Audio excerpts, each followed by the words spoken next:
Allison Boyd, the Shelby County Probate Judge, and I am so excited to have the opportunity to speak to this virtual gathering of alumni and friends of Leadership Shelby County. Now, I've looked back, and I want to say for at least the past 5 or 6 years, I've had the opportunity to come in and speak to each leadership class. In each class, I have the opportunity to come in and tell them about all of the wonderful things that we get to do in the probate office and the ways that we serve the community. And I'll tell you though, in looking through my notes from years past, there is one subject that I always mention but gloss right over, and that is the topic of elections. So of course, as with everything else in 2020, we're going to do things a little differently this year. And this year, my sole focus is going to be on the topic of elections. So here we go.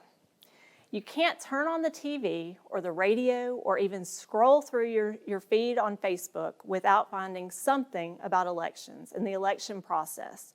We're bombarded by it everywhere. There's questions, there's answers, there's opinions. But the problem is that a lot of the information out there is misinformation. And some of that is by design, but some of it I really believe is just because we don't understand the process, and the process in different states and even in different counties within the same state are very different. So it's my goal throughout the next few minutes to talk to you a little bit about the processes that happen with elections. And I'm going to focus specifically on Shelby County, of course, but I'll try to give you a little bit of insight as to why some of the answers that you're hearing on TV and in your social media feeds may be a little bit different from state to state and even from county to county. So with that, let's get started. First thing that you need to understand is who's in charge of elections. That's a pretty simple answer. In every state, there's a Secretary of State, and that Secretary of State is the chief election official for that state. They set the rules. Now, the legislature makes the rules for each state, but the Secretary of State is the one who sets the rules, who promulgates the rules, and advises local election officials about those rules. In Alabama, our Secretary of State is John Merrill, and his office is responsible not only for those things in dealing with the rules, but also for collecting the oaths when they are taken by the officials that are elected. He's responsible for the campaign finance filings that are required of all political candidates and political action committees. And he's basically responsible for keeping all of the elections in line, for certifying equipment and things. Think of him as the person who handles the big picture. So then we look in Alabama to our county election officials. Now, each county is going to have an election commission. The election commission is made up of 3 individuals by statute. First, the probate judge, who is the chief election official. Second, the circuit clerk, who is responsible for handling absentee ballots and absentee voting process. And finally, the sheriff of each county. And the sheriff is responsible for security during the election process.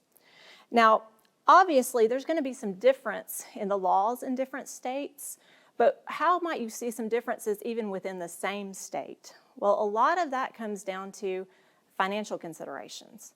So we may have different financial capabilities in Shelby County than in Montgomery County or in Mobile County or Etowah County.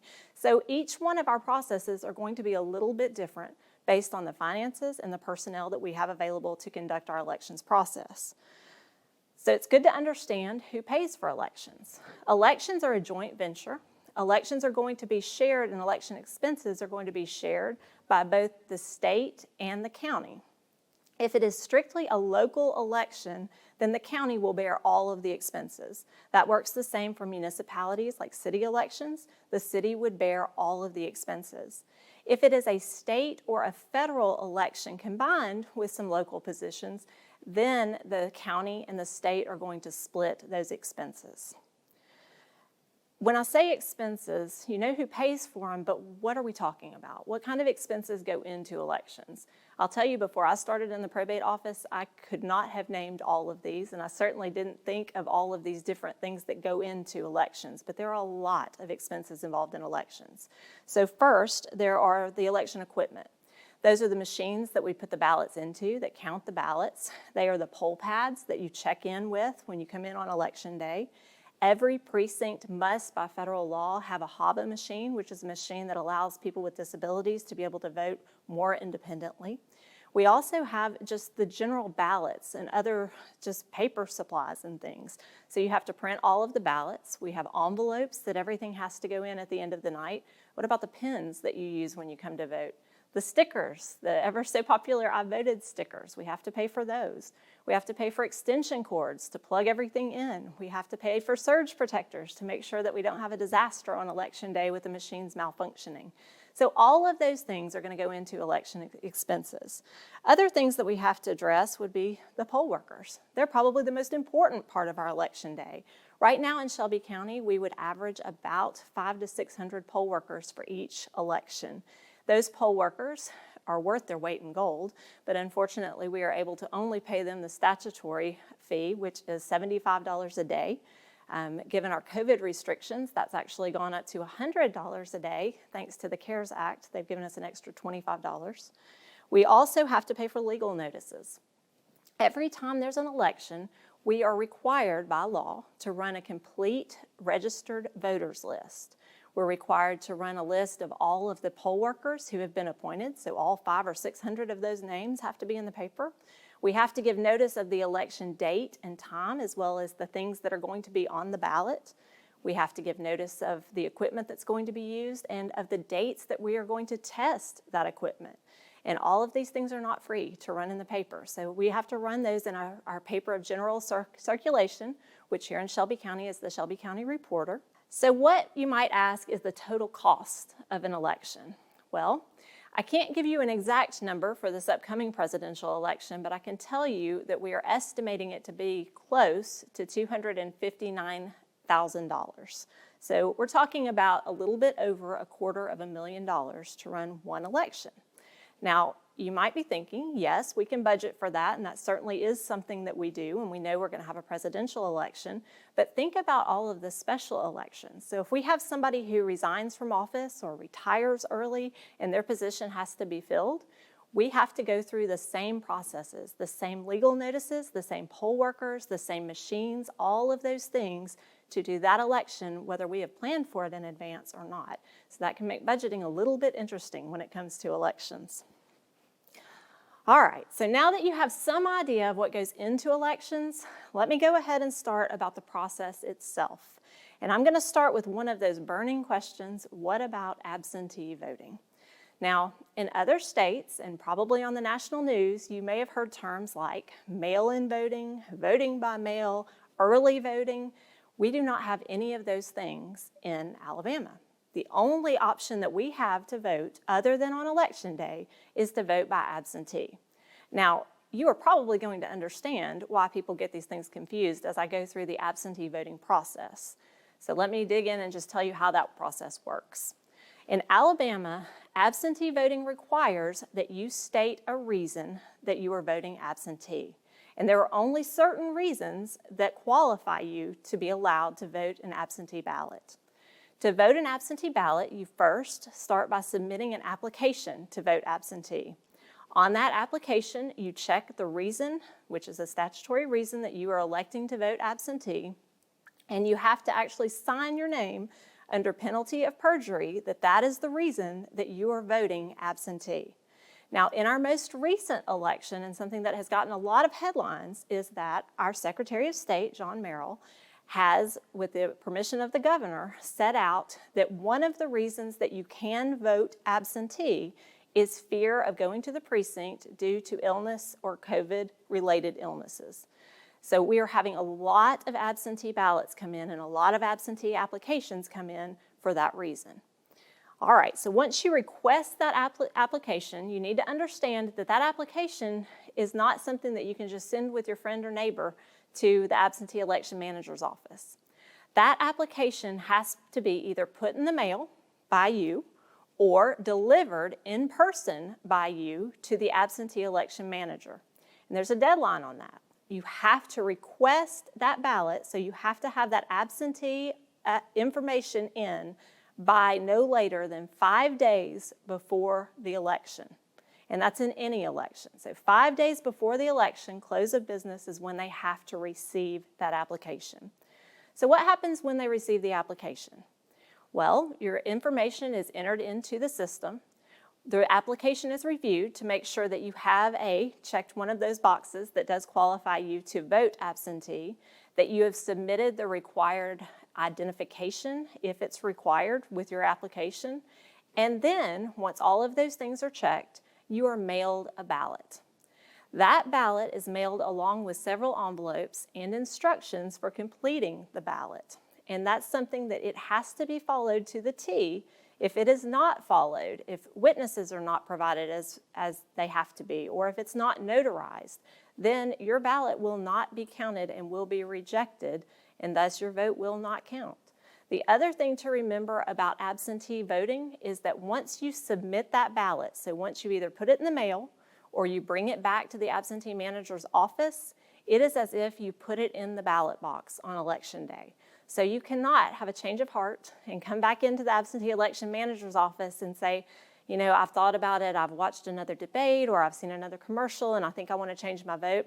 It is too late at that point. You cannot retrieve it once it has been submitted. All right, so what can go wrong with absentee voting? I've talked about the process. You know what to expect, but what can go wrong? Well, first of all, you've heard me mention the mail. We're mailing absentee applications, we're mailing ballots, you're returning those things by mail, and there are deadlines. You have to have your ballot back in, either hand it to the absentee manager's office the day before the election, or it has to be returned by mail no later than noon on the day of the election. So the mail service, you are relying heavily on the fact that it does get things there with certain deadlines. And if those deadlines are not complied with, your ballot may not count, or your application may not be received and issued a ballot. So what can you do to verify and make sure that your ballot or your application is being received in a timely manner? Well, the Secretary of State's office has a way to do that. You can go to alabamavotes.gov and you can actually track the process of your application and of your ballot to verify that it is received. So what happens if I returned my application, but I never receive a ballot? Am I just out of luck? Can I not vote? Have I already sent that in? No. If that happens, you still can go to the precinct on election day and vote just as if you had never submitted an absentee ballot because it hasn't been received, it hasn't been logged in the system, so you would still just be a voter on the voters list. What about the trickier situation where you've actually submitted your absentee application, a ballot has gone out in the mail to you, and you decided not to vote it?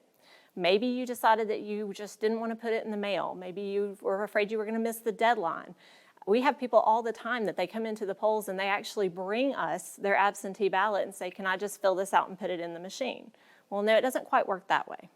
Once you have been issued a ballot, you are not going to be able to vote like a normal voter, but that's okay, because it means that you still can vote and your vote will still count. But what you have to do is go into the precinct where you are normally assigned to vote on election day, and you do what's called a provisional vote. All that means is that you fill out a ballot, you sign in just like you would normally, you fill out a ballot, and instead of putting the ballot in that machine where you normally would, you put it in a provisional box, in an envelope, and that envelope has identifying information that then allows the Board of Registrars to go back and look to make sure that you didn't already submit your absentee ballot. If your absentee ballot was submitted and recorded, then that provisional vote is not going to count. If, however, that absentee ballot was never received, then your provisional vote would count. It's as simple as that. So that way we can make sure that your vote only counts one time, but that everybody gets a chance to vote. All right, so now let's shift gears just a little bit and let's look at in-person voting. You know, used to, this was the area that got more of the attention. And there for a while, we talked a lot about election machines. And there were some questions about election machines and if they could be hacked and were they safe and all of those things. So let me go through each one of our election machines and talk to you a little bit about that. First, poll books. These took the place back in 2016, we piloted them. And then in the last few elections, we have used them exclusively throughout the county. And they took the place of paper and pen sign-ins. Now, it's wonderful because it allows us to process voters much more quickly, but it was also something that was essential because of a change in the law. We changed our laws in Alabama to say that if you voted in a party's primary, that you could vote only in that party's runoff. So we had to find a way to track who had voted in which party's primary, because in Alabama, you don't register with a particular party. The way that we were doing that, and would still be doing that if we didn't have poll pads, is we would rely on the poll workers to write REP or DEM next to each name. As you can imagine, that's fairly burdensome, and there could be some human error and some mistakes made in that area. So the poll pads allow us to do this much more efficiently and to be able to accurately track who voted in which primary so that we can then make sure who is eligible to vote in runoff elections if there are some. So what about the poll books, though? Is that something that somebody could hack or get into or change the results of an election? The easy answer to that is no. The poll books have no bearing whatsoever on the outcome of the election, the way that we use them in Shelby County. They only have bearing on who is eligible to vote. So yes, somebody could, if they were to get through several layers of security, they could hack into the machines and possibly change a voter's list or change someone on the voter's list. However, even if they were able to do that, you would have to have other people working in person to orchestrate this scheme or plan to keep people from voting. You would then have to have people who they had changed on the voting list go in and present valid IDs that then showed them eligible to vote. So what about if you left somebody off the voter's list?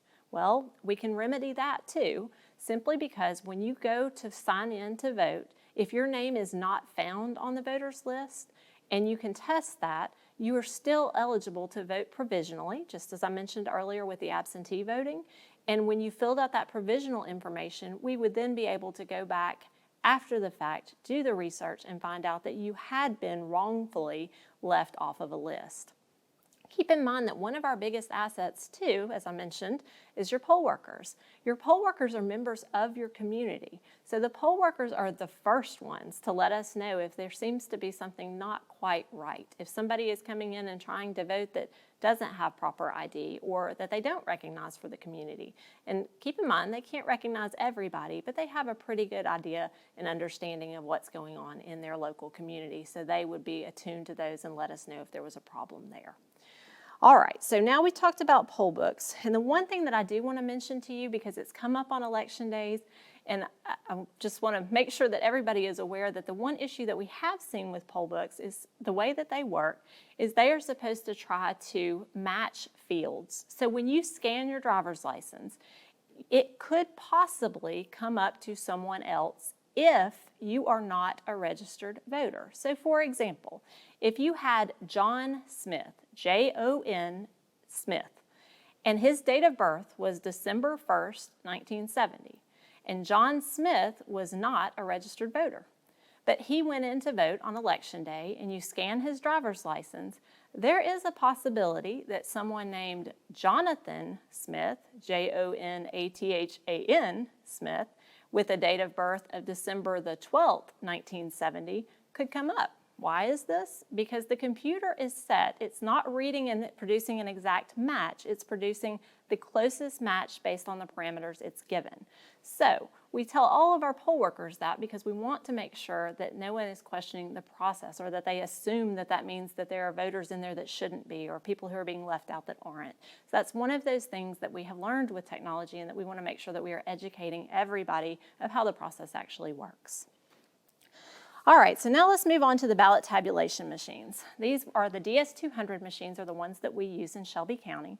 And these are the ones that got a lot of attention 3 or 4 years ago when we were talking about machines being hacked that could affect the outcome of the election. These are the big machines that look like big giant trash cans where you actually put your ballot on election day and feed it in. They have a memory stick in them that is reading your ballot as it goes in. The issue came up a couple of years ago with some jurisdictions, none in Alabama, that were actually using machines that was a variation of this DS200 machine. And those machines had capability to connect to the internet. When those ballots were scanned, they could actually send and transmit the results from the machine directly to an election reporting software without having to move the memory stick, the physical memory stick, to a computer. Alabama's election machines have never had that capability, nor do we today. So that is not really a problem for us, but know that if you saw that on the news, that is how that could happen. If somebody hacked into that transmission, that they might be able to change some results in that way, but not a problem for us in Alabama. The main concerns about these machines is simply human error or programming error, which is why we have many safeguards in place to make sure that doesn't happen. These machines are tested numerous times. First, they are loaded before the election, usually 2 or 3 weeks before the election, with the memory stick that reads the ballots that are put only in that machine. The company ES&S, which is Election Systems and Software, comes out and tests each machine with multiple ballots running through it to make sure that it's reading the ballots accurately, that it would send back a ballot if the voter did not cast a vote in a race or if they cast too many votes in a race. And they do that with every machine that goes out. Once they test it and verify that everything is in working order, they seal those machines. Once the machines are sealed, we then come back in, typically 2 to 3 days before the election, and test them again, except this time we do it at random. So members of the different parties or the probate judge or other people who are just of the public who are wanting to come in and see how the election process works, they can choose a machine that we test. And we test it simply by running sample ballots through and making sure that the result that we know, the ballots that we've marked, come out with the result on the tape and on the stick that's in the machine. So in that way, we can ensure that each one of those machines are working and operating perfectly for Election Day. So here's a few other questions that I'll just throw on towards the end. First, can somebody actually vote twice? Well, I kind of answered that before. So yes, you technically could get your absentee ballot in the mail. You could vote that ballot, you could send it back, we could get that and have it received, and it would be set to be counted with absentee ballots. However, you could then go into the polling location and you could vote a provisional ballot. However, not both of those are going to count. So yes, you could vote twice, but you're not going to have 2 votes that are going to be counted. And a question that I'm getting a lot these days, is it safe to go to the polls? Well, 4 or 5 years ago, I think you would have been asking me about things like people bringing guns into the polling location or just general safety concerns like that. And I will tell you that Sheriff San Diego does an excellent job for Shelby County in ensuring that those issues are taken care of well at the polls. But what I'm getting that question about more these days is related to COVID and precautions that we are taking. So yes, we are definitely making some changes in the way we vote in Shelby County. We're making sure that, first of all, our poll workers are appointed to allow the capacity for the buildings and keeping with social distancing requirements. We are making sure that we're marking off 6-foot lines in the voting lines, and we're spacing the tables where people vote away from each other a little bit more than we would have otherwise. We put up paper dividers on most of the tables in each precinct. We are also making sure that all of our poll workers are required to wear face masks or face shields, and that all of the tables and things are being cleaned routinely. The other issue that I'm facing a lot, and the question that I get a lot, is what about the voters? So if the voters come in, are they required to wear a face mask? Are they required to have their temperature taken? Anything like that before they come in? Well, that's a legal question. The legal answer is the voters have to meet certain constitutional requirements to be able to vote. That's anywhere in the nation. And once they've met those constitutional requirements, we cannot turn them away from voting. So one of those requirements you have to look at, is there a requirement that a voter wear a face mask to be able to vote? And constitutionally, no. The answer is no. We cannot impose that limitation on a voter. So what we have done is, of course, we'll strongly encourage voters to wear face masks and do those things, but if they insist on not doing so, we certainly will still allow them to vote. They'll come in and be able to vote away from other voters, so that will keep them safe as well as other voters. And then certainly if we were to have a voter who came in that was experiencing any symptoms of illness that seemed to be sick on Election Day, we'll actually have a separate table set up for them that they can go and vote And then once they leave, the poll workers are instructed that they need to clean that area thoroughly and make sure that it's disinfected before they put another voter over in that area. So that's the way we've been handling COVID precautions and things when it comes to in-person voting. So I'm going to close by bringing us back to Shelby County. And I'm going to say that while I'm proud that there are 3 individuals who are listed as our election commission, and I'm proud to be one of those individuals, that elections don't run with 3 individuals alone, as you might imagine in a county our size. There are so many agencies and individuals that have to work seamlessly together to make sure that we can pull off elections in Shelby County.